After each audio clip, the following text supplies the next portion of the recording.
এই জন্য ঘুমানোর সময় আমরা কি বলি যে আল্লাহুম্মা বিইসমিকা আমুতু, হে আল্লাহ আপনার নামে ঘুমাতে যাচ্ছি। জি না, এটার অনুবাদ হচ্ছে হে আল্লাহ আপনার নামে মৃত্যুবরণ করতে যাচ্ছে, মরতে যাচ্ছে।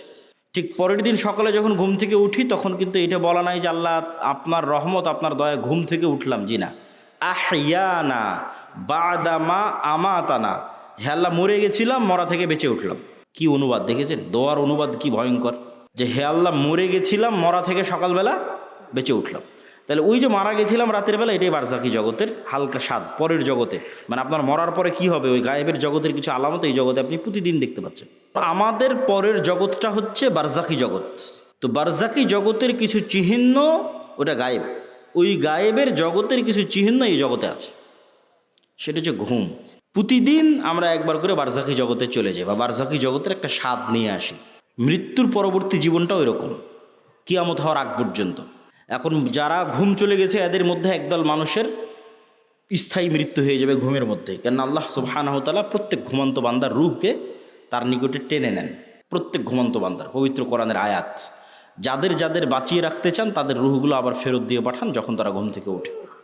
তো রূহ মানে হচ্ছে দেখা, শোনা এবং চিন্তা করার শক্তি, এটা রূহ থেকে আসে। এই জন্য আমরা যখন ঘুমাই তখন আমার দেখার শক্তিও নাই, আমার শোনার শক্তিও নাই, আমার চিন্তা করার শক্তিও নাই, তাহলে এখন আমার রূহ নাই। শরীরের সাথে একটা সম্পর্ক বজায় রেখে বের হয়ে গেছে, হালকা একটা সম্পর্ক বজায় রেখে বের গেছে। ওই সম্পর্কটা যদি আল্লাহ কাট করে দেয়, এটা স্পট ডেড, আর উঠতে পারবে না পরের দিন সকালে। কিন্তু রুহের প্রকৃত কাজ হচ্ছে দেখা, শোনা, চিন্তা করা, এটা রুহের প্রকৃত কাজ। ঘুমের সময় যখন এই কাজগুলো অফ হয়ে যায় তখন রুহ বের হয়ে যায়।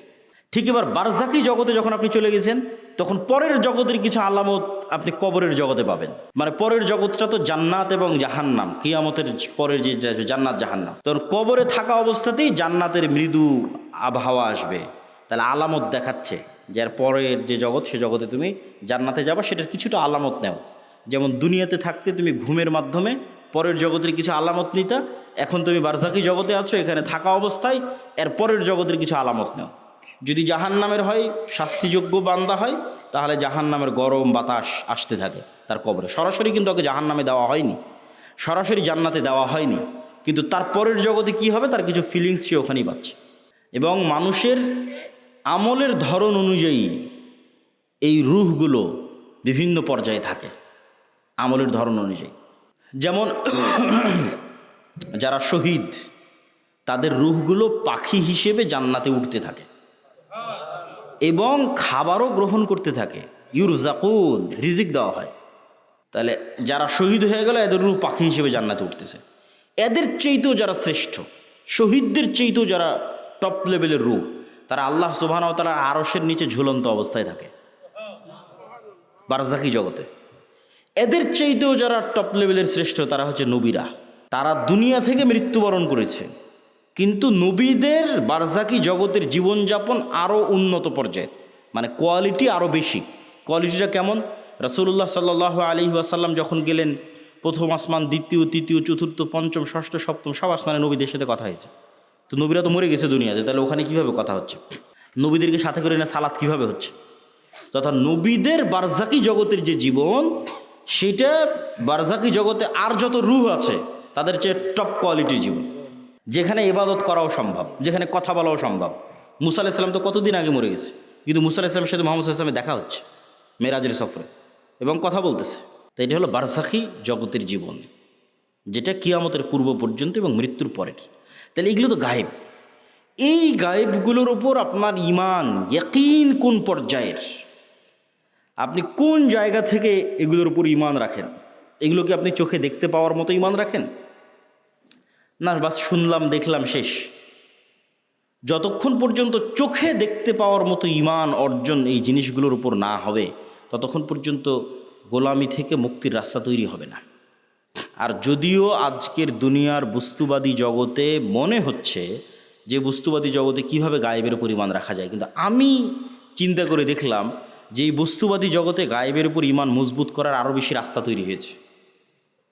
আমার চিন্তা, আমি উল্টাভাবে চিন্তা করেছি যে মানুষ মনে করতেছে যে সে মোবাইলের আনন্দ বিনোদনের মধ্যে ডুবে যাচ্ছে, মদ, জুয়া, আড্ডা, পৃথিবীতে এমন কোনো গুনাহের রাস্তা নেই যেটা বর্তমানে উন্মুক্ত হয়নি, ফলত সে কীভাবে গায়েবের উপর ইয়াকিন রাখবে? গায়েবের তো কোনো আলামত কোথাও দেখাই যায় না। কিন্তু আমি চিন্তা করে দেখলাম যে না, আমরা আধুনিক যুগে যা যা ব্যবহার করতেছি তা আমাকে গায়েবের প্রতি ইয়াকিন তৈরি করতে আরও বাধ্য করা উচিত। কিভাবে আপনাকে বলি, আজ থেকে 100 বছর আগে এই সাঘাটার কোনো মানুষকে যদি এখন জীবিত করা হয়, 100 বছর আগে এই প্রোগ্রামে নিয়ে এসে বসানো হয় মুরব্বির জায়গায়, দিয়ে তাকে আমি বলবো যে মুরব্বি, আমি এখন যে কথা বলতেছি আমার এই কথাটা না 1000 কিলোমিটার দূরে আমেরিকাতে এখন বাজতেছে। এখন ইসলামের যে যুদ্ধগুলো আছে, এই যুদ্ধগুলোর পিছনে আমরা অনেক সময় মনে করি শুধু দিনই কারণ মনে হয় কারণ। জি না, এর সাথে অর্থনৈতিক কারণও যুক্ত আছে। আপনি ইতিহাস পড়ে দেখেন যে বদরের যুদ্ধ কিভাবে হলো। আমরা মনে করি যে না, কাফের মুশরিকদের সাথে মুসলমানদের যুদ্ধ হচ্ছে, তো হবেই। অথচ বদরের যুদ্ধ হওয়ার অন্তত 50% কারণ অর্থনৈতিক। আপনাকে যদি আমি উদাহরণ দিয়ে বুঝাই তাহলে বুঝতে পারবেন। এখান থেকে কেবলা কোন দিকে? এই দিকেই যদি কেবলা হয় তাহলে আমরা ধরে নিলাম এইটা হচ্ছে মদিনা আর এইটা হচ্ছে মক্কা। এই মোবাইল বা এই মাইক্রোফোনটা এটা হচ্ছে মক্কা, এটা হচ্ছে মদিনা। আর ওই যে যেখানে আপনার ডায়েরিটা আছে ওই ডায়েরিটা আর একটু আগায় দেন, ওইটা হচ্ছে সিরিয়া, শাম।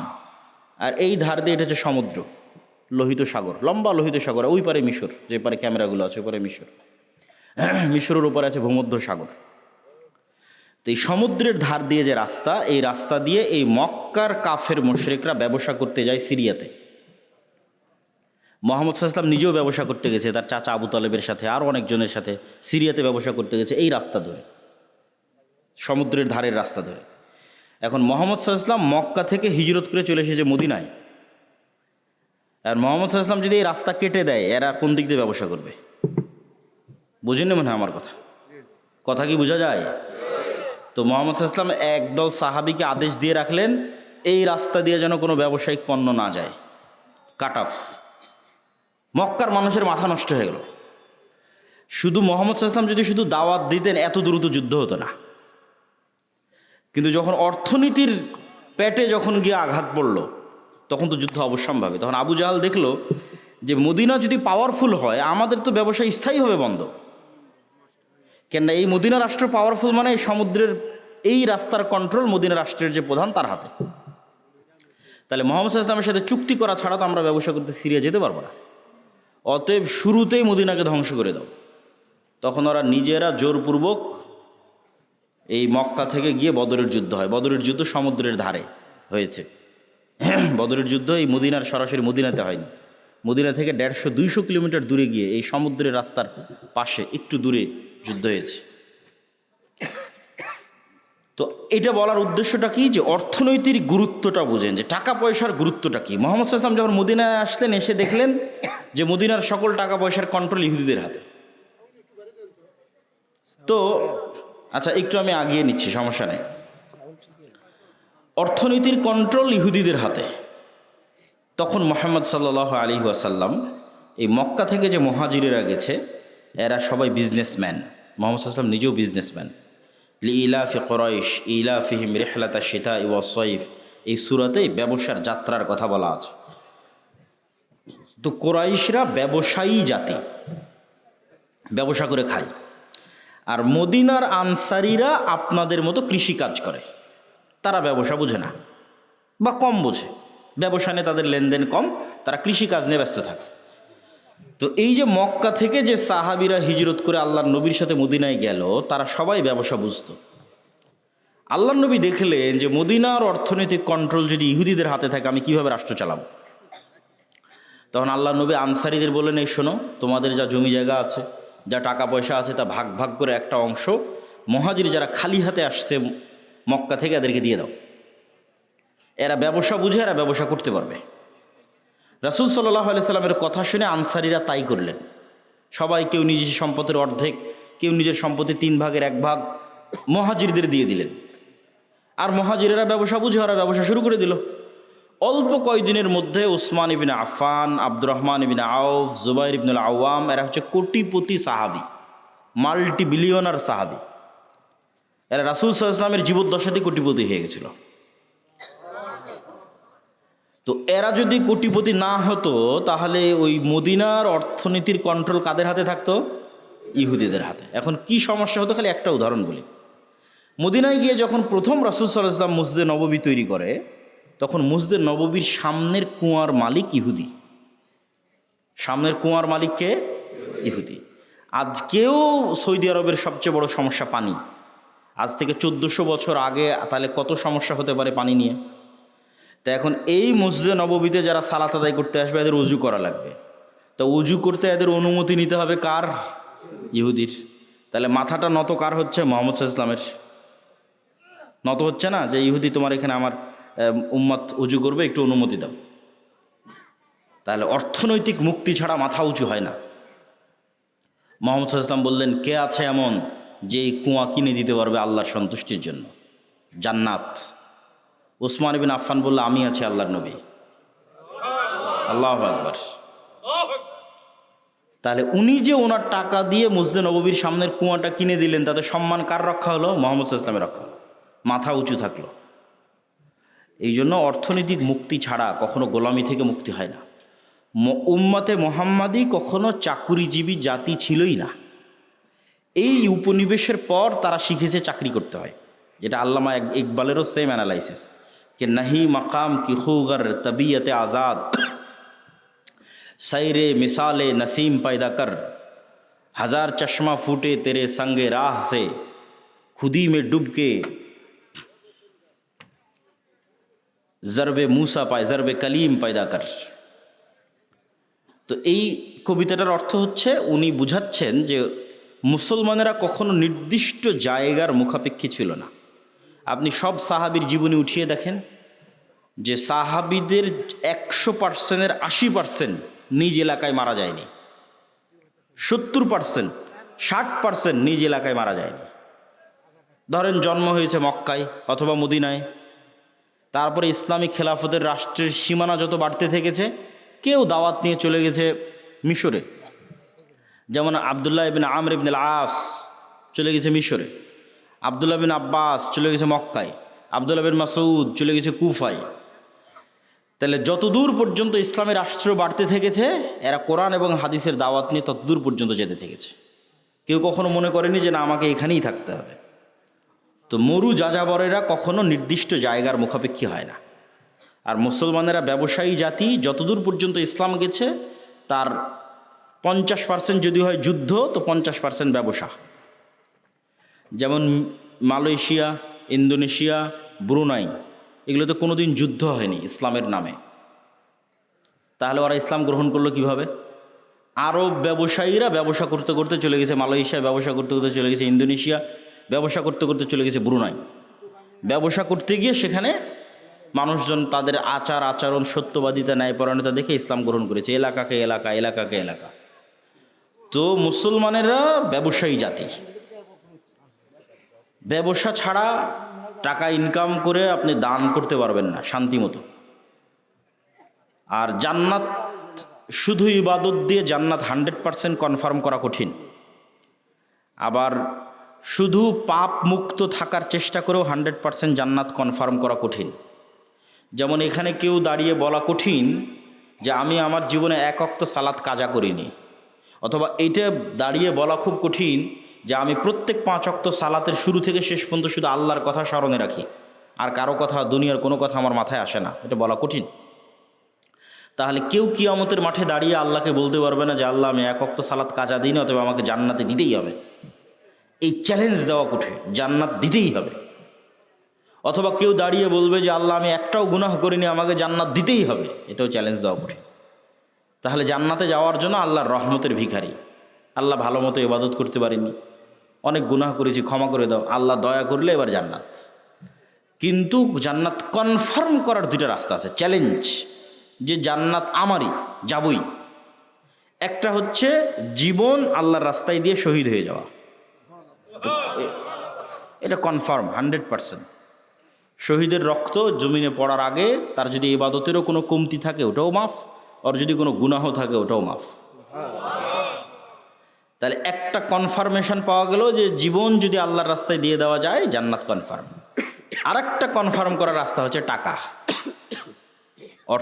অর্থনৈতিক ইবাদত। এটাতে জান্নাত কনফার্ম হয়, আল্লাহ জান্নাত বিক্রি করবে। ঠিক যেমন আপনাদের গাইবান্ধা শহরে, গোবিন্দগঞ্জ, সাঘাটা, বগুড়া, গুলশান, বনানী, দুবাই, এগুলোতে যেমন ফ্ল্যাট প্লট বিক্রি হয়, আপনি ফ্ল্যাট কিনেন, এরকম আল্লাহ সুবহানাহু ওয়া তাআলা জান্নাতের প্লট সেল করবে, বিক্রি করবে। কোরআন মাজিদে অ্যানাউন্স দেওয়া আছে, বিজনেস হিসেবে ঘোষণা দেওয়া আছে, বিক্রি হিসেবে ঘোষণা দেওয়া আছে। আমি বানিয়ে বলতেছি না।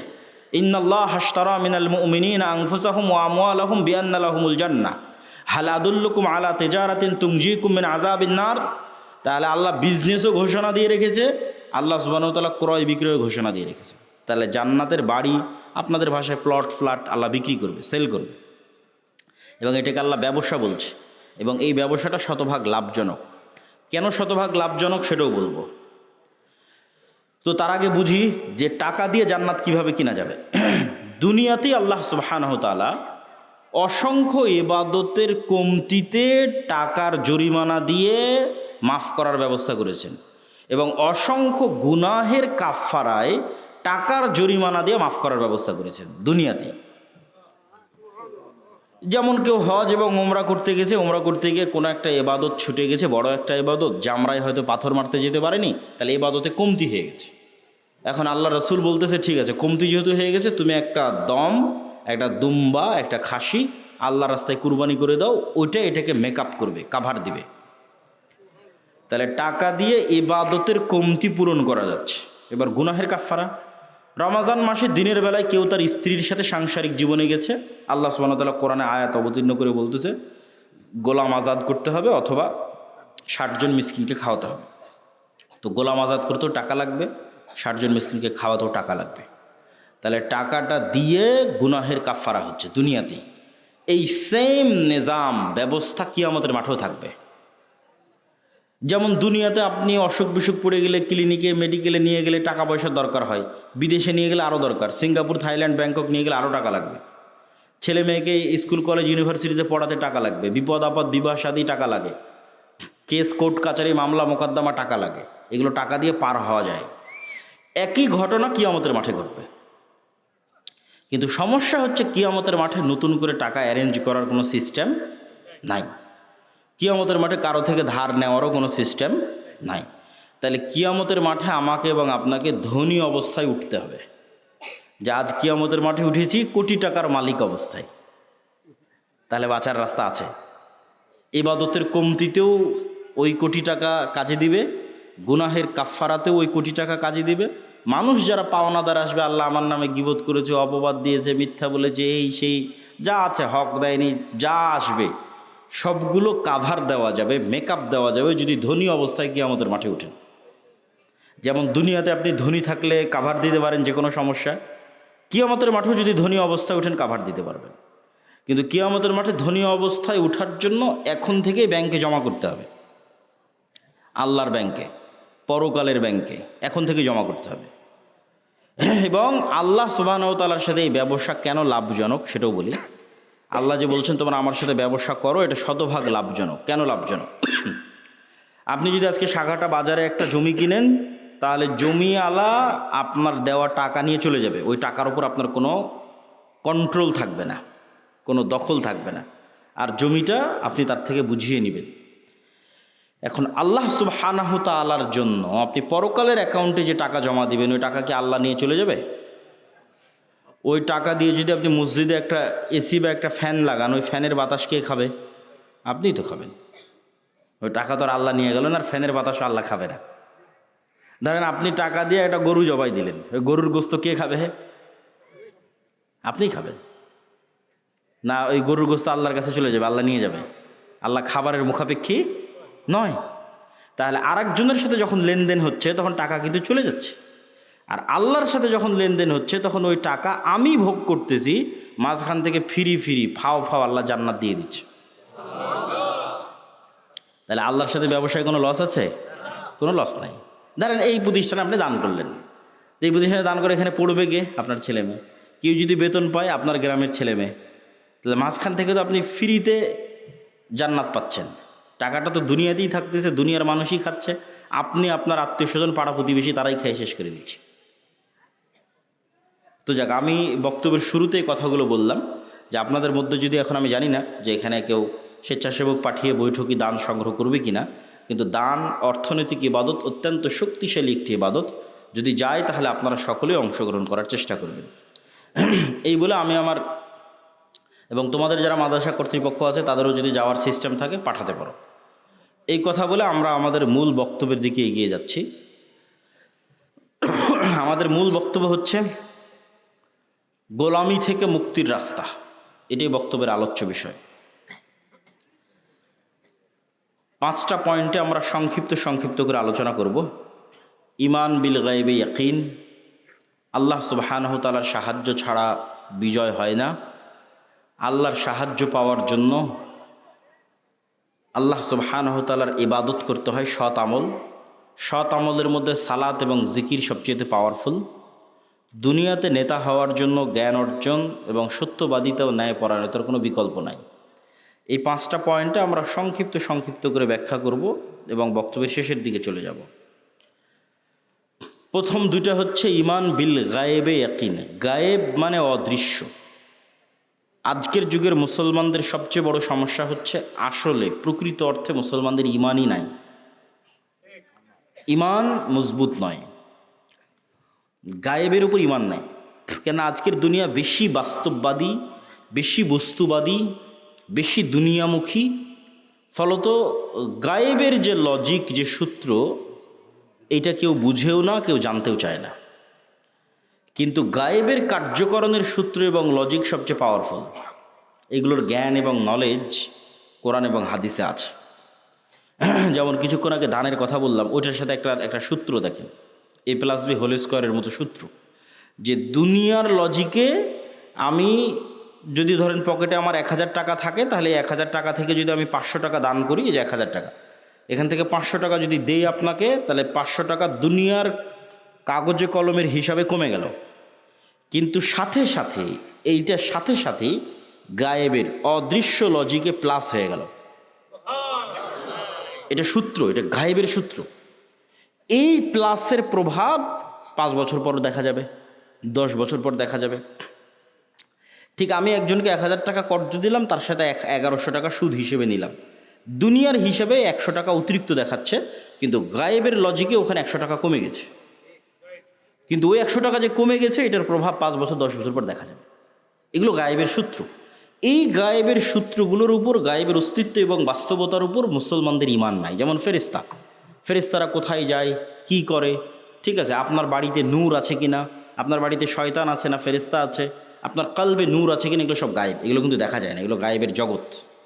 কিন্তু এই প্রত্যেকটার বর্ণনা কোরআন এবং হাদিসে আছে। ওইটার উপর আপনার ঈমানের মাত্রা কোন লেভেলে, সেটার উপর নির্ভর করবে আপনি গোলামি থেকে মুক্তি পাবেন কিনা। ঠিক গায়েবের আর একটা বড় অংশ হচ্ছে পরকাল, জান্নাত, জাহান্নাম, বারজাখি জীবন, এগুলো গায়েব। প্রত্যেক জগতের পরবর্তী জগতের কিছু আলামত পূর্বের জগতে থাকে। যেমন আমাদের পরের জগৎটা হচ্ছে বারজাখি জগৎ। তো বারজাখি জগতের কিছু চিহ্ন ওটা গায়েব। ওই গায়েবের জগতের কিছু চিহ্ন এই জগতে আছে। সেটা হচ্ছে ঘুম। প্রতিদিন আমরা একবার করে বারজাখি জগতে চলে যাই, বা বারজাখি জগতের একটা স্বাদ নিয়ে আসি। মৃত্যুর পরবর্তী জীবনটাও এরকম, কিয়ামত হওয়ার আগ পর্যন্ত।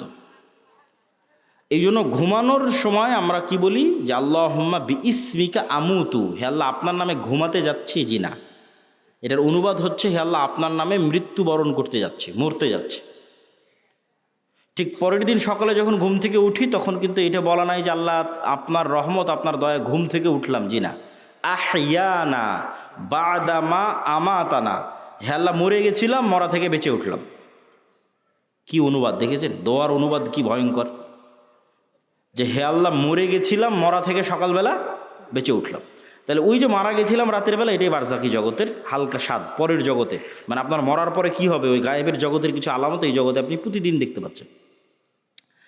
এখন যারা ঘুম চলে গেছে, এদের মধ্যে একদল মানুষের স্থায়ী মৃত্যু হয়ে যাবে ঘুমের মধ্যে। কেন আল্লাহ সুবহানাহু ওয়া তাআলা প্রত্যেক ঘুমন্ত বান্দার রূহকে তার নিকটে টেনে নেন। প্রত্যেক ঘুমন্ত বান্দার, পবিত্র কোরআনের আয়াত, যাদের বাঁচিয়ে রাখতে চান তাদের রূহগুলো আবার ফেরত দিয়ে পাঠান যখন তারা ঘুম থেকে ওঠে। তো রূহ মানে হচ্ছে দেখা, শোনা এবং চিন্তা করার শক্তি, এটা রূহ থেকে আসে। এই জন্য আমরা যখন ঘুমাই তখন আমার দেখার শক্তিও নাই, আমার শোনার শক্তিও নাই, আমার চিন্তা করার শক্তিও নাই, তাহলে এখন আমার রূহ নাই। শরীরের সাথে একটা সম্পর্ক বজায় রেখে বের হয়ে গেছে, হালকা একটা সম্পর্ক বজায় রেখে বেড়ে গেছে। ওই সম্পর্কটা যদি আল্লাহ কাট করে দেয়, এটা স্পট ডেড, আর উঠতে পারবে না পরের দিন সকালে। কিন্তু রুহের প্রকৃত কাজ হচ্ছে দেখা, শোনা, চিন্তা করা। এটা রুহের প্রকৃত কাজ। ঘুমের সময় যখন এই কাজগুলো অফ হয়ে যায়, তখন রুহ বের হয়ে যায়। ঠিক এবার বারজাকি জগতে যখন আপনি চলে গেছেন, তখন পরের জগতের কিছু আলামত আপনি কবরের জগতে পাবেন। মানে পরের জগৎটা তো জান্নাত এবং জাহান্নাম, কিয়ামতের পরের যে জান্নাত জাহান্নাম, তখন কবরে থাকা অবস্থাতেই জান্নাতের মৃদু আবহাওয়া আসবে। তাহলে আলামত দেখাচ্ছে যে এর পরের যে জগৎ, সে জগতে তুমি জান্নাতে যাবা, সেটার কিছুটা আলামত নেও। যেমন দুনিয়াতে থাকতে তুমি ঘুমের মাধ্যমে পরের জগতের কিছু আলামত নিতা, এখন তুমি বারজাকি জগতে আছো, এখানে থাকা অবস্থায় এর পরের জগতের কিছু আলামত নেও। যদি জাহান্নামের হয়, শাস্তিযোগ্য বান্দা হয়, তাহলে জাহান্নামের গরম বাতাস আসতে থাকে তার কবরে। সরাসরি কিন্তু ওকে জাহান্নামে দেওয়া হয়নি, সরাসরি জান্নাতে দেওয়া হয়নি, কিন্তু তার পরের জগতে কি হবে, তার কিছু ফিলিংস সে ওখানেই পাচ্ছে। এবং মানুষের আমলের ধরন অনুযায়ী এই রূহগুলো বিভিন্ন পর্যায়ে থাকে, আমলের ধরন অনুযায়ী। যেমন যারা শহীদ, তাদের রূহগুলো পাখি হিসেবে জান্নাতে উঠতে থাকে এবং খাবারও গ্রহণ করতে থাকে। ইউরজাকুন, রিজিক দেওয়া হয়। তাহলে যারা শহীদ হয়ে গেল, এদের রূহ পাখি হিসেবে জান্নাতে উঠতেছে। এদের চেয়েতেও যারা শ্রেষ্ঠ, শহীদদের চেয়েতেও যারা টপ লেভেলের রূহ, তারা আল্লাহ সুবহানাহু ওয়া তাআলার আরশের নিচে ঝুলন্ত অবস্থায় থাকে বারজাকি জগতে। এদের চাইতেও যারা টপ লেভেলের শ্রেষ্ঠ, তারা হচ্ছে নবীরা। তারা দুনিয়া থেকে মৃত্যুবরণ করেছে, কিন্তু নবীদের বারজাকি জগতের জীবনযাপন আরও উন্নত পর্যায়ে, মানে কোয়ালিটি আরও বেশি। কোয়ালিটিটা কেমন? রাসূলুল্লাহ সাল্লাল্লাহু আলাইহি ওয়াসাল্লাম যখন গেলেন, প্রথম আসমান, দ্বিতীয়, তৃতীয়, চতুর্থ, পঞ্চম, ষষ্ঠ, সপ্তম, সব আসমানে নবীদের সাথে কথা হয়েছে। তো নবীরা তো মরে গেছে দুনিয়াতে, তাহলে ওখানে কীভাবে কথা হচ্ছে? নবীদেরকে সাথে করে না সালাত কীভাবে হচ্ছে? তথা নবীদের বারজাকি জগতের যে জীবন, সেটা বারজাকি জগতে আর যত রূহ আছে তাদের চেয়ে টপ কোয়ালিটির জীবন, যেখানে ইবাদত করাও সম্ভব, যেখানে কথা বলাও সম্ভব।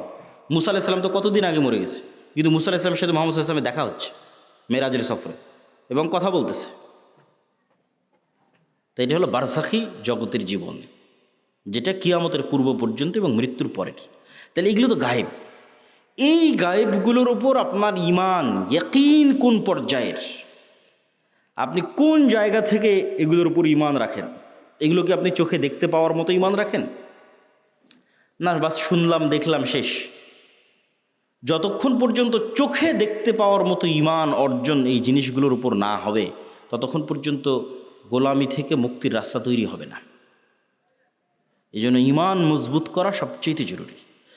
আর যদিও আজকের দুনিয়ার বস্তুবাদী জগতে মনে হচ্ছে যে বস্তুবাদী জগতে কিভাবে গায়েবের উপর ঈমান রাখা যায়, কিন্তু আমি চিন্তা করে দেখলাম যে এই বস্তুবাদী জগতে গায়েবের উপর ঈমান মজবুত করার আরও বেশি রাস্তা তৈরি হয়েছে। আমার চিন্তা, আমি উল্টাভাবে চিন্তা করেছি যে মানুষ মনে করতেছে যে সে মোবাইলের আনন্দ বিনোদনের মধ্যে ডুবে যাচ্ছে, মদ, জুয়া, আড্ডা, পৃথিবীতে এমন কোনো গুনাহের রাস্তা নেই যেটা বর্তমানে উন্মুক্ত হয়নি, ফলত সে কীভাবে গায়েবের উপর ইয়াকিন রাখবে? গায়েবের তো কোনো আলামত কোথাও দেখাই যায় না। কিন্তু আমি চিন্তা করে দেখলাম যে না, আমরা আধুনিক যুগে যা যা ব্যবহার করতেছি তা আমাকে গায়েবের প্রতি ইয়াকিন তৈরি করতে আরও বাধ্য করা উচিত। কিভাবে আপনাকে বলি, আজ থেকে 100 বছর আগে এই সাঘাটার কোনো মানুষকে যদি এখন জীবিত করা হয়, 100 বছর আগে এই প্রোগ্রামে নিয়ে এসে বসানো হয় মুরব্বির জায়গায়, দিয়ে তাকে আমি বলবো যে মুরব্বি, আমি এখন যে কথা বলতেছি আমার এই কথাটা না 1000 কিলোমিটার দূরে আমেরিকাতে এখন বাজতেছে, এখন আমার এই কথা উড়ে গিয়ে আমেরিকাতে এখন বাজতেছে, কয়েক হাজার কিলোমিটার দূরে। মুরব্বি তো বিশ্বাস করতে পারবে না যে বলে এখানে, বলবে এখানে, বাজবে লন্ডনে সাথে সাথে, এ কেমনি সম্ভব? এ তো গায়েব।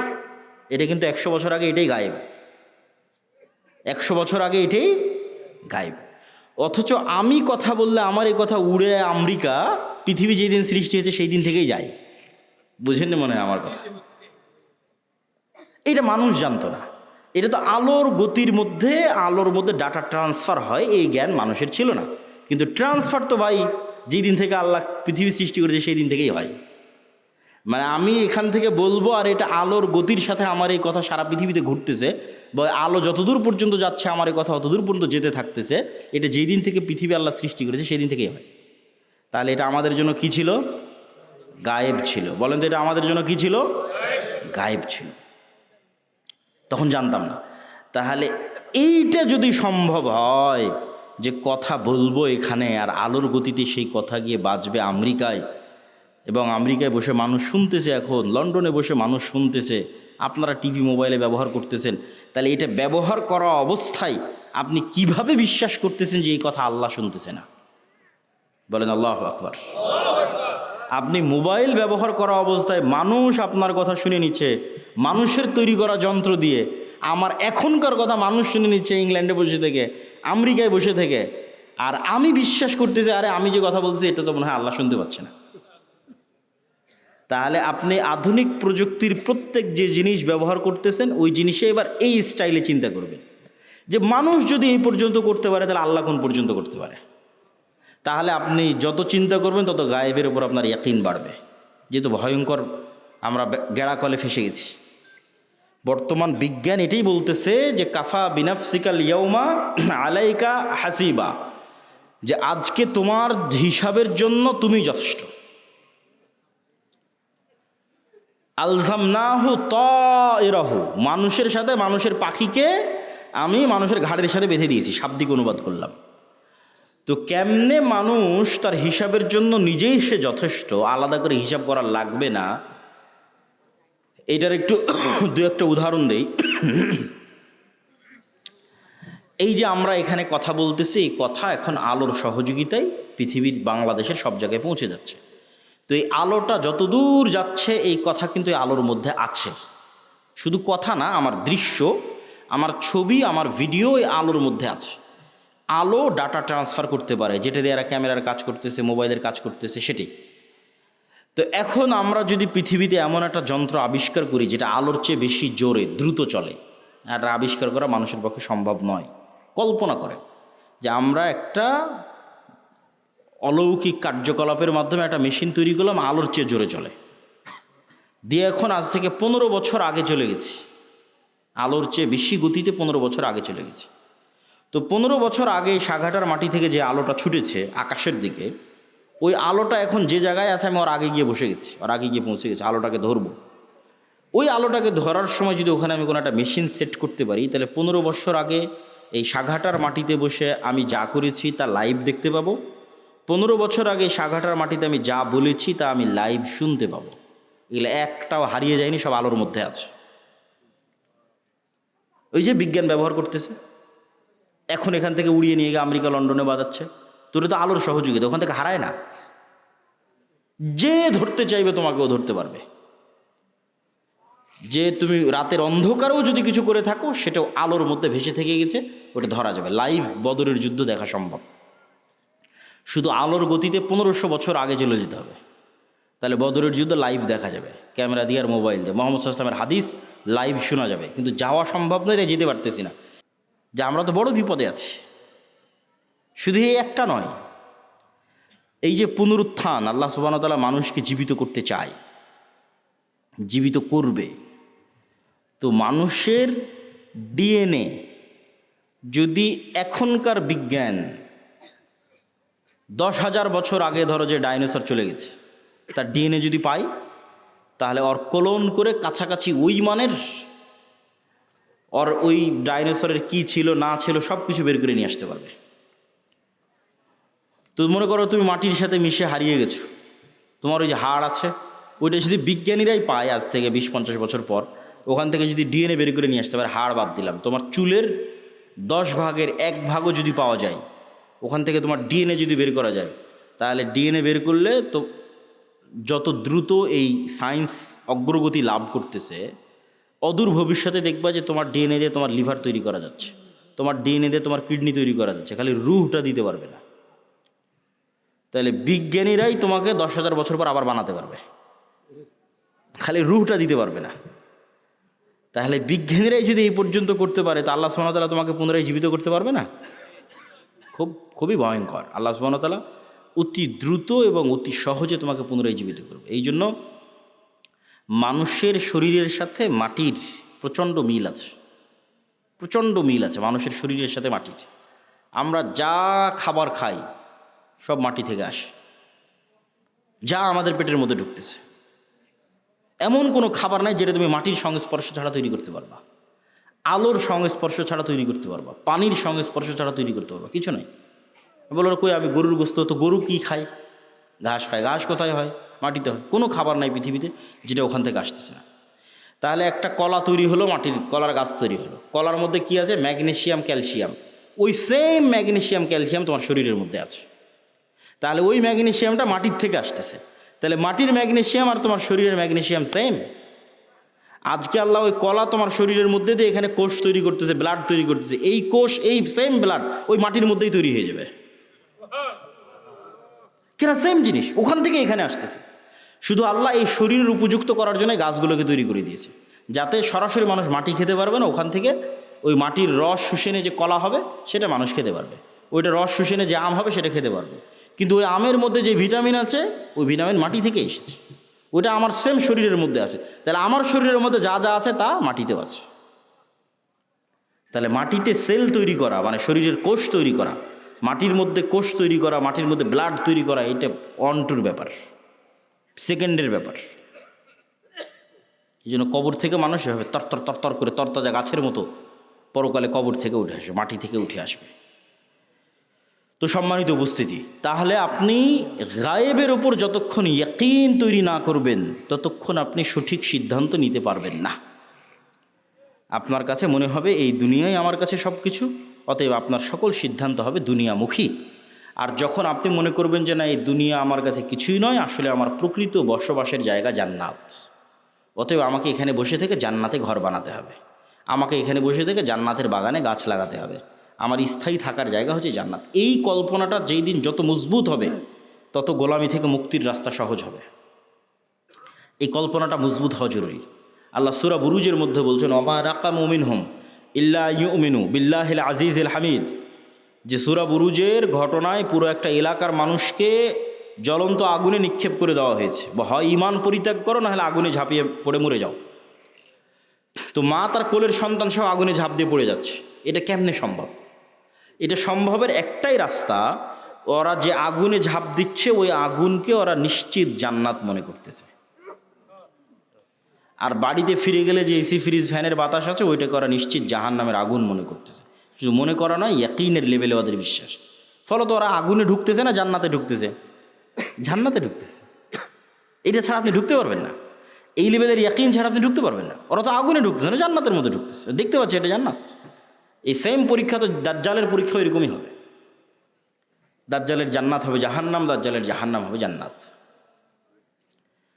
তাহলে আপনি যেদিন এই পরিমাণের কল্পনায় যেতে পারবেন যে আমার স্থায়ী শান্তিটা কোথায়, আমার স্থায়ী আরাম কোথায়, আমি যদি আজকে আমার বাপ মা থেকে আলাদা হয়ে যাই, আমি যদি আজকে আমার ছেলে মেয়ে থেকে আলাদা হয়ে যাই, আর যদি জীবনে কোনো দিন আমার বাপ মায়ের সাথে দেখা না হয়, আমার আর যদি জীবনে কোনো দিন ভাই বোনের সাথে দেখা না হয়, আমার যদি আর জীবনে কোনো দিন আমার আত্মীয় স্বজন পাড়া প্রতিবেশী ছেলে মেয়ে স্ত্রী পুত্রের সাথে দেখা না হয়, তাহলে এর চেয়ে কষ্টের পৃথিবীতে আর কিছু নাই। এটা তাহলে কোনো জীবনই হলো না। বরং যদি এর বিপরীতটা হতো, যে এই যমুনা নদীর পাড়ে আমার একটা বিশাল বাড়ি থাকলো, বাংলো বাড়ি, আর সেই বিশাল বাংলো বাড়িতে আমি স্থায়ীভাবে আমার ছেলে মেয়ে স্ত্রী পুত্র বাপ মা সবাইকে নিয়ে, কোনো মৃত্যু নেই, কোনো অসুখ নাই।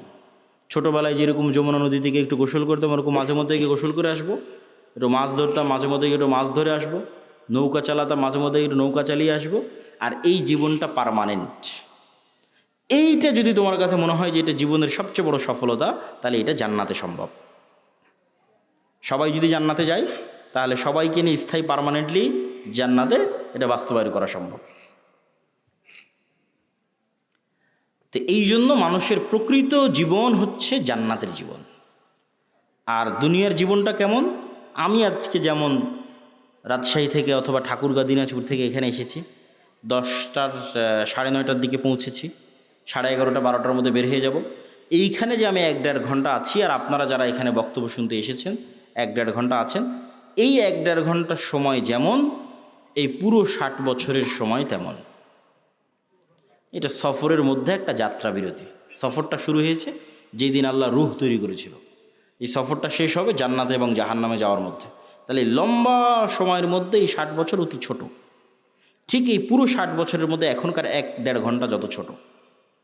এবং মানুষ যখন পরকালে উঠবে তখন মানুষের কাছে এটাই মনে হবে যে আমরা দুনিয়াতে মনে হয় 1-1.5 ঘন্টা ছিলাম। এটা কোরআনের আয়াতের অনুবাদ, যে মানুষেরা বলবে যে আমরা দুনিয়াতে মনে হয় একদিন বেঁচেছিলাম, হাফ দিন বেঁচেছিলাম, অথচ বেঁচেছে 60-70 বছর। তো সম্মানিত উপস্থিতি, 1 নম্বর পয়েন্ট ঈমান বিল গায়বি ইয়াকিন। পরের পয়েন্টগুলো একটু ছোট ছোট করে নিই, সময় অনেক অল্প।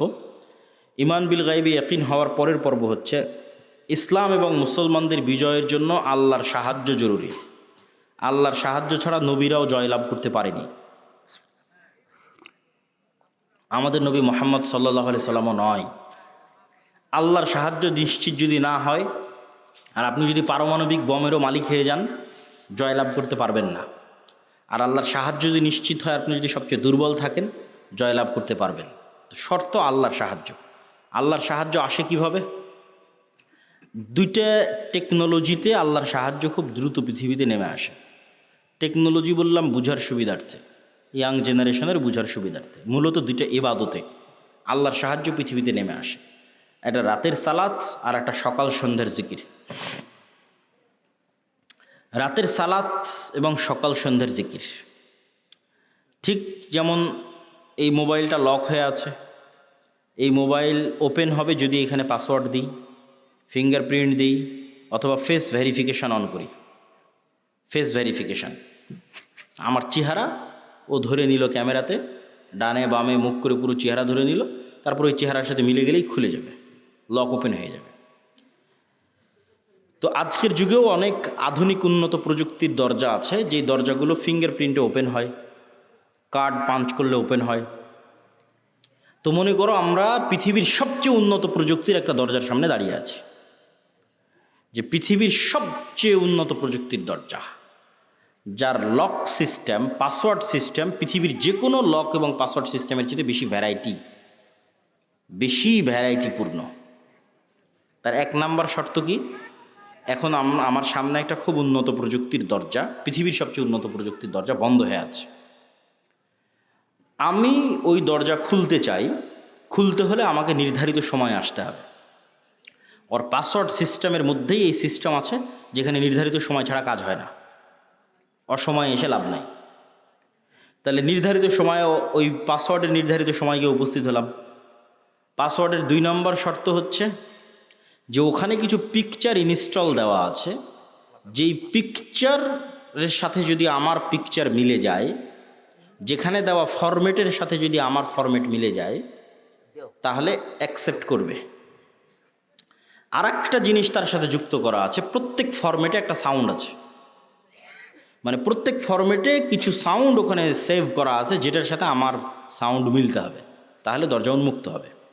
তাহলে এখন আমরা নির্ধারিত সময় গিয়ে দাঁড়ালাম, এভাবে হাত বাঁধলাম, এটা একটা ফরম্যাট, একটা চিত্র ওখানে দেওয়া আছে। এই ফরম্যাটের সাথে ওখানে কানেক্টেড করা আছে আলহামদুলিল্লাহ রাব্বিল আলামিন আর রহমানুর রহিম, একটা আওয়াজ, সেম আওয়াজ হতে হবে, সেম ফরম্যাটের সাথে। তারপরে রুকুতে চলে গেলাম, এটা একটা ফরম্যাটের একটা চিত্র, এটা ওই দরজাতে ইনস্টল করা আছে। ওখানে বললাম সুবহান রাব্বিল আযীম, এই আওয়াজটা ওই চিত্র, ওই ফরম্যাটের সাথে কানেক্টেড। তাহলে নির্ধারিত সময়ে গিয়ে নির্ধারিত পিকচার ফরম্যাট তৈরি করে নির্ধারিত আওয়াজ যখন আমি বলতে পারলাম, তখন দরজাটা খুলে গেল। তো এইটা এমনি জাস্ট বুঝানোর জন্য আমি বলতেছি, কিন্তু ঘটনা এর চাইতে বেশি উন্নত এবং এর চাইতে বেশি সরাসরি এবং এর চাইতে বেশি ডাইরেক্ট। ইবনুল কাইয়িম রাহিমাহুল্লাহ বলছেন যে মানুষ যখন সালাতে দাঁড়ায় এবং চোখ সিজদার দিকে নিবদ্ধিত রাখে এবং অন্তর আল্লাহর সাথে কানেক্টেড রাখে, তখন আল্লাহ সুবহানাহু ওয়া তাআলা তার নূরের পর্দা সরিয়ে বান্দার মুখোমুখি হয়ে যান। তো এটাই ইবনুল কাইয়িম রাহিমাহুল্লাহ বলেছে। আমি এই জিনিসটাকে আরও সহজ করার জন্য আর একটা উদাহরণ দিই। আমি যে উদাহরণ দেবো ওইটার মতো তা কিন্তু নয়, কিন্তু এটা তার চাইতে আরও কত উন্নত সেটা একমাত্র আল্লাহ সুবহানাহু ওয়া তাআলা জানেন। সেটা আমার পক্ষে বলাও সম্ভব নয়, জানাও সম্ভব নয়, কিন্তু বুঝানোর সুবিধার্থে বলতেছি। আমরা অনলাইনে ক্লাস করি না? অনলাইনে ক্লাস করার সময় টিচার আসলো, জুমে লগ ইন করলো, আমিও জুমে লগ ইন করলাম। তো জুমে লগ ইন করার পর আমি এবং আমার টিচার দুইজনই ক্লাসে অংশগ্রহণ করেছি। তো আমরা যে ইন্টারনেট ব্যবস্থাপনার মাধ্যমে এবং যে মোবাইল ব্যবস্থাপনার মাধ্যমে সরাসরি আমার টিচারের মুখোমুখি হয়ে ক্লাস করতেছি, সালাত এই ইন্টারনেট এবং এই মোবাইলের যোগাযোগের চাইতে হাজারো কোটি গুণের লক্ষ উন্নত প্রযুক্তি আল্লাহর সাথে ডাইরেক্ট কানেক্ট করার, আল্লাহর সাথে ডাইরেক্ট মুখোমুখি হওয়ার, আল্লাহর সামনে ডাইরেক্ট উপস্থিত হওয়ার। তাহলে আল্লাহর সাহায্য পৃথিবীতে নেমে আসবে, এটার লক এবং পাসওয়ার্ড এই আল্লাহর সাহায্যের দরজা উন্মুক্তই হয় সালাত দিয়ে সাথে সাথে। এই জন্য রাসূলুল্লাহ সাল্লাল্লাহু আলাইহি ওয়াসাল্লাম সূর্যগ্রহণে সালাত আদায় করেন, চন্দ্রগ্রহণে সালাত আদায় করেন, বৃষ্টি প্রার্থনার জন্য সালাত আদায় করেন, জানাজার জন্য সালাত আদায় করেন। সালাত আল্লাহর সাথে ডাইরেক্ট কানেকশনের, পৃথিবীর আসমানি জগতের সাথে, গায়েবী জগতের সাথে দুনিয়ার জগতের কানেকশনের মাধ্যম, যোগাযোগের মাধ্যম। এইটি দিয়ে আসমান থেকে সহযোগিতা নেমে আসে। এই জন্য রাসূল সাল্লাল্লাহু আলাইহি ওয়াসাল্লাম বদরের যুদ্ধের আগের দিন লম্বা রাতের সালাত আদায় করতেছেন। সবাই ঘুমিয়ে গেছে, উনি ঘুমাননি। আবু বকর রাদিয়াল্লাহু তাআলা আনহু ক্লান্ত হয়ে বলছেন, কাফাকা মুনাশাদাতাকা রাব্বাক, আরে আপনি নবী হয়ে এত বলা লাগে আল্লাহকে, এত লম্বা রাতের সালাত, এত লম্বা দোয়া। কিন্তু মুহাম্মদ সাল্লাল্লাহু আলাইহি ওয়াসাল্লাম খুব ভালো করে জানেন, আবু বকরের চেয়েও ভালো করে জানেন যে আসমান থেকে সহযোগিতা নামাতে হলে সালাতে দাঁড়াতেই হবে। আসমান থেকে সহযোগিতা নিয়ে আসতে হলে রাতে উঠতেই হবে, নির্ধারিত টাইমে, নির্ধারিত ফরম্যাটে, নির্ধারিত আওয়াজে, নির্ধারিত সিস্টেমে অন্তরকে আল্লাহ সুবহানাহু ওয়া তাআলার সাথে কানেক্টেড রেখে সালাতে দাঁড়াতে হবে। তাহলে আল্লাহ সুবহানাহু ওয়া তাআলার সাহায্য নেমে আসবে, এর বাইরে কোনো রাস্তা নেই। আরেকটা ইবাদত যেটা দিয়ে আল্লাহ সুবহানাহু ওয়া তাআলার সাহায্য পৃথিবীতে নামে, সেটা বলে বক্তব্যের শেষের দিকে চলে যাব, সেটা হচ্ছে জিকির। সকাল সন্ধ্যার জিকির অথবা এমনিতেও জিকির। জিকিরকে সহজ করে বোঝানোর জন্য আমি বলি, ইয়াং জেনারেশনের বোঝানোর জন্য, সহজ করে বোঝানোর জন্য বলি যে এটা হচ্ছে সাউন্ড টেকনোলজি, শব্দ বা আওয়াজ ভিত্তিক একটা প্রযুক্তি। আমাদের আধুনিক সভ্যতা দাঁড়িয়ে আছে, এই যে ক্যামেরা এবং মোবাইলের সভ্যতা দাঁড়িয়ে আছে আলোর ওপর, ওয়েভ তরঙ্গর উপর, যেটা প্রথমে তোমাদের বুঝালাম যে পুরো ইন্টারনেটের এই সভ্যতাটা দাঁড়িয়ে আছে, মোবাইলের এই সভ্যতা দাঁড়িয়ে আছে আলোর তরঙ্গের মধ্যে দিয়ে ডাটা ট্রান্সফার হয়। লিখলে ওখানে থাকে, ভিডিও দিলে ওখানে দেখা যায়, অডিও ভিডিও সবই ওই আলোর মধ্যে আছে, বাতাসের হাওয়ার মধ্যে আছে। ওটাকে ইউজ করে কাজে লাগানো, এটাই হলো আধুনিক সভ্যতার মূল ভিত্তি। তো আরেকটা এর চেয়ে তো হাজার এবং লক্ষ কোটি গুণ পাওয়ারফুল একটা প্রযুক্তি, যেটার ধারে কাছে পৃথিবীর কোনো বিজ্ঞান নাই, সেটা হচ্ছে সাউন্ড টেকনোলজি। বিজ্ঞানের পক্ষে যাওয়া সম্ভব নয়। এই প্রযুক্তির কিছু জ্ঞান আল্লাহ সুলাইমান আলাইহিস সালামকে দিয়েছিলেন। ওয়ামা উতীতু মিনাল ইলমি ইল্লা কালিলা, আল্লাহ অনেক অল্প জ্ঞান মানুষকে দিয়েছে। এই অল্প জ্ঞানের মধ্যেও এই টপ লেভেলের এই জ্ঞানটা সুলাইমান আলাইহিস সালামকে দেওয়া ছিল কিছু। এই জন্য সুলাইমান আলাইহিস সালাম পিঁপড়া কী বলতেছে বুঝতেন, মানে পিঁপড়ার আওয়াজ সুলাইমান আলাইহিস সালাম বুঝতেন। আবার কি বললে পিঁপড়া বুঝবে, মানে কোন আওয়াজ মুখ দিয়ে বের করলে পিঁপড়া বুঝবে, সে আওয়াজ সুলাইমান আলাইহিস সালাম জানতেন। এটা তো আওয়াজের টেকনোলজি, সাউন্ড টেকনোলজি। পাখি কি বলতেছে এটা সুলাইমান আলাইহিস সালাম বুঝতেন। কোন আওয়াজটা বের করলে পাখি বুঝবে, যেমন আমি বাংলা আওয়াজ বের করতেছি আপনি বুঝতেছেন, আবার আমি যদি ইংরেজি শিখি ইংরেজি আওয়াজ বের করবো আপনি বুঝবেন। তো পাখিও তো একটা আওয়াজ বের করছে, আমি তো বুঝি না, তাহলে ওই টেকনোলজির জ্ঞান আমার নাই। আবার আমি কি বললে ওই পাখি বুঝবে সেটাও তো আমি জানি না। তাহলে এটার কিছু জ্ঞান কাকে দেওয়া ছিল? সুলাইমান আলাইহিস সালাতু ওয়াস সালামকে দেওয়া ছিল। সুলাইমান আলাইহিস সালাতু ওয়াস সালাম বললেন যে বিলকিসের সিংহাসন নিয়ে আসতে হবে। তো ইফরিতুম মিনাল জিন, ইফরিত নামক একটা জিন দাঁড়িয়ে বলল যে আপনার চেয়ার থেকে উঠার পূর্বেই অথবা দাঁড়িয়ে থেকে বসার পূর্বেই আমি বিলকিসের সিংহাসন নিয়ে আসব। সুলাইমান আলাইহিস সালাম রাজি হলেন না এটাতে। তখন এমন একজন ব্যক্তি যাকে আল্লাহ জ্ঞান দিয়েছিল, এভাবে বলা আছে কোরআনে, এটা কোরআনের আয়াত। এ এখন জিন না মানুষ, ওর নাম কি তা উল্লেখ করা নেই, খালি বলা আছে এমন একজন ব্যক্তি যাকে আল্লাহ কি দিয়েছিল? জ্ঞান দিয়েছিল। সে বলল আপনার চোখের পলক পড়ার পূর্বেই বিলকিসের সিংহাসন এখানে উপস্থিত হবে, জ্ঞান দিয়েছিল। তো অনেক মুফাসসিরিনে কেরাম অ্যানালাইসিস করেছে, বিশ্লেষণ করেছে, এবং আমার কাছে মনে হয় হতে পারে, আল্লাহ ভালো জানে, জ্ঞান আল্লাহর কাছে, যে উনি বিশেষ কোনো জিকির জানতেন, যেই জিকির দিয়ে উনি চোখের পলকে সিংহাসনকে সেখান থেকে উঠিয়ে সুলাইমান আলাইহিস সালাতু ওয়াস সালামের সামনে পেশ করে দিয়েছেন। এটা হচ্ছে সাউন্ড টেকনোলজি, বিশেষ কোনো জ্ঞান আল্লাহ ওনাকে দিয়েছেন, যিনি বিলকিসের এই সিংহাসনকে সেখান থেকে উঠিয়ে নিয়ে এসেছে চোখের পলকে। কিভাবে আনা যাবে, কোন প্রযুক্তিতে আনা যাবে, এটার জ্ঞান আল্লাহ তাকে দিয়েছিল। কোরআনে বলা আছে এমন একজন ব্যক্তি যাকে আল্লাহ জ্ঞান দিয়েছেন। তো আওয়াজ যে খুবই পাওয়ারফুল, আওয়াজ যে খুবই শক্তিশালী, তার দুটো উদাহরণ দিই। এক, আল্লাহ কিয়ামত কায়েম করবে আওয়াজ দিয়ে।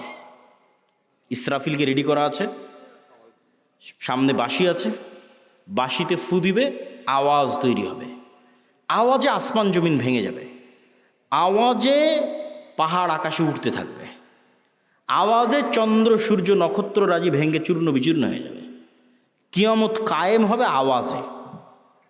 গেল এক, উদাহরণ নাম্বার এক। উদাহরণ নাম্বার দুই, কিয়ামতের পূর্বে যখন সবাই মারা যাবে, সবার মৃত্যু হবে, আরশ বহনকারী ফেরেশতার মৃত্যু হবে, জিবরাইল, মালাকুল মউত, সবার মৃত্যু হবে। মৃত্যু হওয়ার পর শুনশান নীরব পৃথিবী ওয়ায়াবকা ওয়াজহু রাব্বিকা যুল জালালি ওয়াল ইকরাম কুল্লু মান আলাইহা ফান, সব শেষ হয়ে গেছে, শুধু মহান আল্লাহ রব্বুল আলামিন, রব্বুল ইজ্জাত, তিনি আছেন। কতদিন এভাবে থাকবে রব্বুল ইজ্জাত জানে, রব্বুল আলামিন জানে। তারপরে উনি যখন পৃথিবীর সব মানুষকে কিয়ামত কায়েম করতে চাইবেন, তখন ইসরাফিলকে জীবিত করে আবার ওই বাঁশিতে ফু দিতে বলবেন, সেখান থেকে একটা আওয়াজ তৈরি হবে, আওয়াজে দুনিয়ার সব মানুষ কবর থেকে উঠে কিয়ামতের মাঠের দিকে উলঙ্গ অবস্থায় দৌড়াতে থাকবে। তাহলে আওয়াজ কত পাওয়ারফুল, আওয়াজের ধরন কত পাওয়ারফুল হতে পারে, যে আওয়াজে সব মানুষ জীবিত হয়ে যাবে, আওয়াজে আসমান জমিন ধ্বংস হয়ে যাবে। আওয়াজ যে শক্তিশালী, শব্দ যে শক্তিশালী, বাক্য যে শক্তিশালী, সাউন্ড যে শক্তিশালী, এর আরেকটা উদাহরণ দিয়ে এই পর্বের আলোচনা শেষ করি। আল্লাহ সুবহানাহু ওয়া তাআলা বলছেন, ইউসাব্বিহু লিল্লাহি মা ফিস সামাওয়াতি ওয়া মা ফিল আরজ। এটা গায়েবের নিউজ, গায়েবে এটা চলতেছে, আমরা জানি না, আল্লাহ নিজে সংবাদ দিচ্ছে। সেটা কি? আসমান জমিন এবং তার মধ্যে যা কিছু আছে, এই টিস্যু হোক, আর এই পিরিচের প্লেট হোক, আর এই পোস্টার হোক, আর এই গায়ের জামা হোক, আর প্যান্ডেল হোক, আর এই মাইক হোক, আর মোবাইল হোক, এরা 24 ঘন্টা আল্লাহর তাসবিহ পাঠ করতেছে। আল্লাহু আকবার। আসমান এবং জমিনের মধ্যে যা কিছু আছে, কীট পতঙ্গ, পঙ্গপাল, জীব জন্তু, জানোয়ার, সব আল্লাহর তাসবিহ পাঠ করতেছে 24 ঘন্টা। তাহলে 24 ঘন্টা আল্লাহ তাসবিহ পাঠ করতেছে, মানে আওয়াজ বের হচ্ছে। নিশ্চিত থাকেন, এগুলো থেকে আওয়াজ বের হচ্ছে, এগুলো থেকে আওয়াজ বের হচ্ছে। এবং এরা শুধু আওয়াজ বের করে না, এরা আওয়াজ বুঝে এবং শোনে। রাসূল সাল্লাল্লাহু আলাইহি ওয়াসাল্লাম বলতেছে, এই কে হইচই করে, কি সমস্যা? এত গুরুত্বপূর্ণ আলোচনা হচ্ছে, তার মধ্যে সমস্যা করলে হয়? এই পিরিচ আওয়াজ শুধু বের করতেছে না, আওয়াজ শোনে। রাসূল সাল্লাল্লাহু আলাইহি ওয়াসাল্লাম বলতেছে, মুয়াজ্জিন যখন আজান দেয়, যতদূর পর্যন্ত তার আওয়াজ যায়, প্রত্যেকটা জীব জন্তু, জড়বস্তু, জড় পদার্থ, কীট পতঙ্গ, পঙ্গপাল, ধূলিকণা, বালিকণা, সব ওই আওয়াজ বুঝে কিয়ামতের মাঠে সাক্ষী দিবে। আল্লাহু আকবার। তাহলে আওয়াজের উপরেই সব দাঁড়িয়ে আছে। এরা 24 ঘন্টা তাসবিহ পাঠ করতেছে, আবার আপনি তাসবিহ পড়লে এরা বুঝতেও পারতেছে। আপনি সুবহানাল্লাহ বলবেন, এ বোঝে সুবহানাল্লাহ, আলহামদুলিল্লাহ বলবেন, এ বোঝে আলহামদুলিল্লাহ, আল্লাহু আকবার বলবেন, এ বোঝে আল্লাহু আকবার।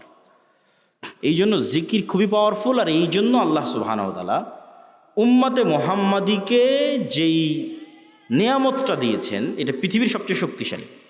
মুসা আলাইহি সালাতু ওয়াসসালামের লাঠি, এবং ঈসা আলাইহিস সালাতু ওয়াসসালাম যে জীবিতকে মৃত করতেন, আর অন্ধকে চক্ষুষ্মান করতেন, টাক মাথায় হাত দিলে চুল গজিয়ে যেত, এগুলো সবগুলোর চেয়ে পাওয়ারফুল হচ্ছে এই কোরআন। কেন মুসা আলাইহিস সালামের লাঠির চেয়ে তো পাওয়ারফুল? কেন এই কোরআন সরাসরি আল্লাহর নিজের আওয়াজ। বলেন আল্লাহু আকবার। আল্লাহর নিজের সাউন্ড, আল্লাহর নিজের শব্দ, আল্লাহর নিজের বাক্য। পৃথিবীতে থাকা একমাত্র কিছু যা ডাইরেক্টলি কানেক্টেড রব্বুল আলামিনের জাতের সাথে, একমাত্র। আর বাকি পৃথিবীর সব আল্লাহর সৃষ্টি। শুধু কোরআন সরাসরি আল্লাহর আওয়াজ, আল্লাহর সাউন্ড, যা আল্লাহর থেকে জিবরাইল আলাইহিস সালাম শুনেছে, জিবরাইল আলাইহিস সালাম থেকে মুহাম্মদ সাল্লাল্লাহু আলাইহি ওয়াসাল্লাম শুনেছে, তার কাছ থেকে আমরা শুনেছি। তাহলে উম্মতে মুহাম্মাদের উপর সবচেয়ে বড় নেয়ামত হচ্ছে কোরআন। আর এই জন্য সবচেয়ে বড় জিকির হচ্ছে কোরআন। সর্বশ্রেষ্ঠ জিকির হচ্ছে কোরআন তেলাওয়াত। কিন্তু এই কোরআন বুঝলে তো, মানলে তো উম্মতে মুহাম্মাদের মুক্তি হবে। কেউ বুঝেও না, কেউ মানেও না, হাফেজ হয়ে শেষ। তাহলে তো হবে না। শুধু কোরআন আরবিতে পড়া শিখে নিলাম দিয়ে শেষ না। কোরআনে আল্লাহ সুবহানাহু ওয়া তাআলা বোঝার জিনিস দিয়েছেন, চিন্তা করার জিনিস দিয়েছেন, এটা খুব জরুরি। তো আমাদের বক্তব্যের শেষ দুইটা পয়েন্ট, আজকের অবশ্য সব আলোচনা আল্লাহর পথে যাত্রা এই বইয়ের মধ্যে আছে। এই বইটা প্রত্যেক মসজিদ, মাদ্রাসায়, স্কুল, কলেজে প্রতি সপ্তাহে অন্তত একদিন সাপ্তাহিক দার্সের অন্তর্ভুক্ত করা উচিত, পাঠচক্র, তালিমি বৈঠকের অন্তর্ভুক্ত করা উচিত। তবে বইটা আজকে নাই, এর আগের প্রোগ্রামই শেষ হয়ে গেছে। আজকে মনে হয় শুধু 2-3টা বই আছে, তার মধ্যে এই উপদেশ একটা, আর কি আছে, আর ফতোয়া সিরিজ একটা, শুধু 3-4টাই বই আছে। উপদেশ 2-3টে আর ফতোয়ার একটা। আগের প্রোগ্রামে সব বই শেষ হয়ে যাওয়াতে আমরা এখানে আর নিয়ে আসতে পারিনি। তবে কোনো বই না নিলেও আল্লাহর পথে যাত্রা এই বইটা অনলাইনে অর্ডার দিয়ে হলেও, জামিয়া সালাফিতে যোগাযোগ করে হলেও প্রত্যেক মসজিদে, মাদ্রাসায়, ব্যক্তিগত বাড়িতে, পরিবারে একটা করে রাখা উচিত। এটা ঈমান বিল গায়বে ইয়াকিন তৈরি করার জন্য। শেষ 2 পয়েন্ট, সত্যবাদিতা, ন্যায়পরায়ণতা আর জ্ঞান ও শিক্ষা। পৃথিবীতে গোলামি থেকে মুক্ত হওয়ার জন্য এবং নেতা হওয়ার জন্য আল্লাহ কিছু ফাংশন পৃথিবীতে রেখেছেন। এতক্ষণ যেগুলো বলে মানে সব গায়েবের ফাংশন, এখন বাস্তব জগতের ফাংশন বলি। বাস্তব জগতেও কিন্তু আল্লাহর তৈরি করা ফাংশন কাজ করে। যেমন আল্লাহ আগুন তৈরি করেছে জ্বালানোর জন্য। আল্লাহ ছুরি বা লোহাকের মধ্যে ওকে যার গলায় ধরবেন কেটে যাবে।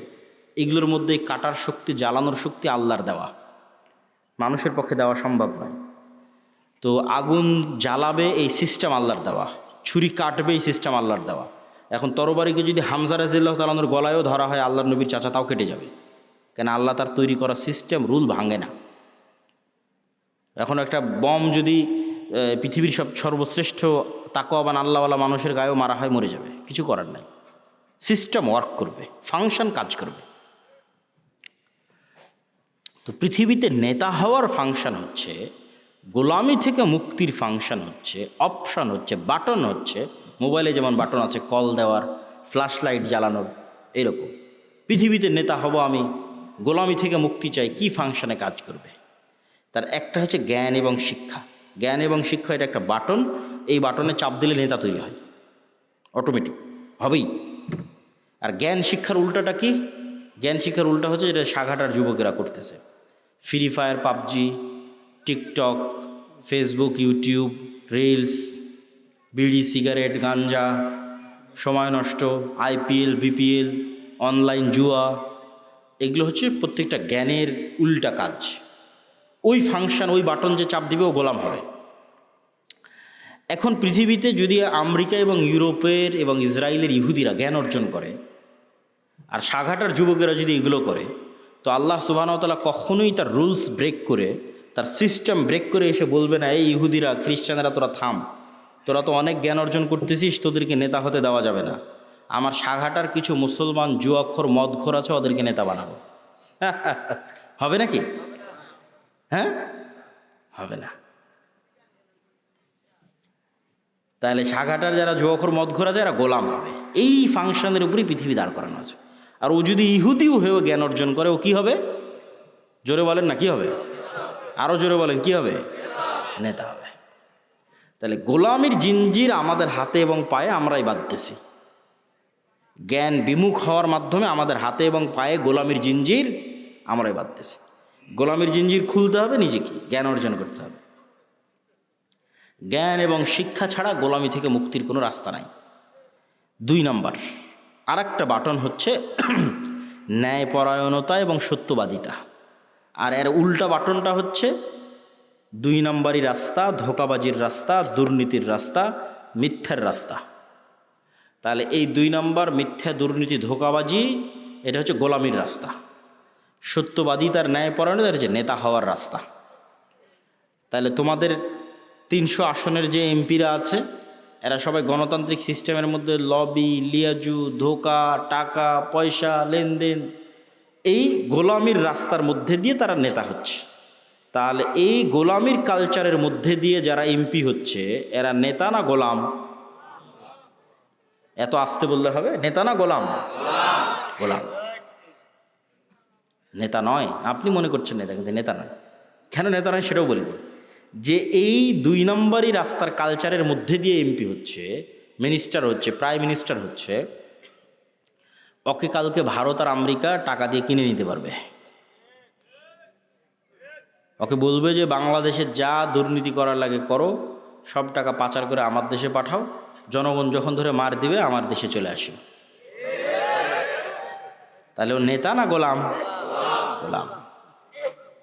তাহলে ততক্ষণ নেতা হওয়া যায় না যতক্ষণ শতভাগ সত্যবাদী ন্যায়পরায়ণ না হওয়া যায়। আর কোন রাস্তা নাই পৃথিবীতে নেতা হওয়ার। ওসি, ডিসি, এসপি, মন্ত্রী, মিনিস্টার, এসিল্যান্ট, সাব রেজিস্ট্রার, মাদ্রাসার শিক্ষক, প্রধান শিক্ষক, আলেম, ওলামা, হুজুর, ইসলামী দল, সংগঠন, সবার মধ্যে বাহ্যিক ইসলাম আছে। বেশিরভাগের মধ্যে 50% হয়তো সালাত আদায় করে, 60-70% হয়তো উমরা করে, কিন্তু এই চেয়ারটাতে যখন বসতেছে তখন চেয়ারের আমানত আর রক্ষা করে না। তখন 2 নম্বরই রাস্তা অবলম্বন করে, ঘুষ, সুদ, দুর্নীতি, টাকা পয়সা সবগুলোর মধ্যে ঢুকে পড়ে। তাহলে সে আসলে বুঝেইনি ইসলাম কি, সে আসলে মোনাফিক। সে কি? মোনাফিক। রাসূল সাল্লাল্লাহু আলাইহি ওয়াসাল্লামের হাদিস যে সে মোনাফিক। এখন আপনারা সাগাটার মানুষ কেমনে পরীক্ষা করবেন যে আপনি নেতা হওয়ার যোগ্য না যোগ্য না? জ্ঞান আর শিক্ষার পরীক্ষা তো এমনি করতে পারবেন, জ্ঞান অর্জন শিক্ষার সাথে আছেন কিনা। ন্যায়পরায়ণতা, সত্যবাদিতার পরীক্ষা কেমনি করবেন? আপনারা যদি আপনাদের পিতার সম্পত্তিতে নিজ নিজ বোনকে ন্যায়ের সাথে, ইনসাফের সাথে তার যে সম্পত্তি পাওয়ার হক সেটা দিয়ে থাকেন, তাহলে আপনার মধ্যে নেতা হওয়ার গুণ বিরাজমান আছে। আর যদি না দিয়ে থাকেন, যমুনার চরেরটা বোনকে, আর যেটা বেশি দামি রাস্তার পাশে উঁচু সেটা নিজে, ভিটা বাড়ি নিজের, আর যেটাতে আবাদি হয় না, ডুবে থাকে 6 মাস, সেটা বোনের, অথবা দেনইনি বোনকে, তাহলে আপনার মধ্যে গোলামির স্বভাব বিরাজমান আছে। আপনিও গোলাম, আপনার পরবর্তী 14 পুরুষ পর্যন্ত গোলাম থাকবে। এবং আপনাকে যদি আমি আজকে বাংলাদেশের প্রধানমন্ত্রী বানিয়ে দিই, আপনি গত 16 বছরের চেয়ে বেশি দুর্নীতি করবেন। তাহলে এই যতক্ষণ পর্যন্ত নিজ নিজ জায়গা থেকে সবাই সত্যবাদী এবং ন্যায়পরায়ণ না হয়ে, যাদের মধ্যে বুঝেইনি ইসলাম কি, ওদের নিজেকেই ধোকা দিচ্ছে। মনে করছে আরে আমি হজ করলাম, ওমরা করলাম, সালাত আদায় করলাম, মসজিদ মাদ্রাসায় দান করলাম, বিশেষ অতিথি, প্রধান অতিথি হয়ে বসে আছি, আর কি? সব মুনাফিক। ইজা তুমিনা খানা, মুনাফিকের আলামত হচ্ছে দায়িত্বের আমানতের সাথে খেয়ানত করে। এদের অন্তরে ঈমান ঢোকেনি, এদের বাহ্যিক ইবাদত কবুল হবে না, এদের বাহ্যিক ইবাদত কাজে দিবে না। লা ঈমান লিমান লা আমানাতা লাহু, যে অন্তরে ঈমান ঢুকে গেছে ওই অন্তরে আমানতের খেয়ানত ঢুকতে পারে না। যে অন্তরে আল্লাহর ঈমান ঢুকে গেছে ওই অন্তরে 2 নম্বরই রাস্তা ঢুকতে পারে না। সম্মানিত উপস্থিতি, আল্লাহ সুবহানাহু ওয়া তাআলা আমাদের এই 5টা পয়েন্টের উপর, ঈমান বিল গায়বে ইয়াকিন, তারপরে হচ্ছে আল্লাহর সাহায্য ছাড়া বিজয় হয় না, আল্লাহর সাহায্য দুনিয়াতে আনার জন্য রাতের সালাত, সকাল সন্ধ্যার জিকির, 5 ওয়াক্ত সালাত তো লাগবেই, নাহলে আল্লাহ গণার মধ্যেই ধরবে না, কাউন্টের মধ্যেই ধরবে না। তার পাশাপাশি সর্বোচ্চ পর্যায়ের জ্ঞান এবং সর্বোচ্চ পর্যায়ের শতভাগ ন্যায়পরায়ণতা এবং আমানতদারিতা। এরকম যদি 500টা মানুষও তৈরি হয়, শুধু বাংলাদেশে না পৃথিবীতেই ইসলাম বিজয়ী হয়ে যাবে, শুধু বাংলাদেশে না ইনশাআল্লাহ। এই বলে সংক্ষিপ্ত বক্তব্য এখানেই শেষ করছি।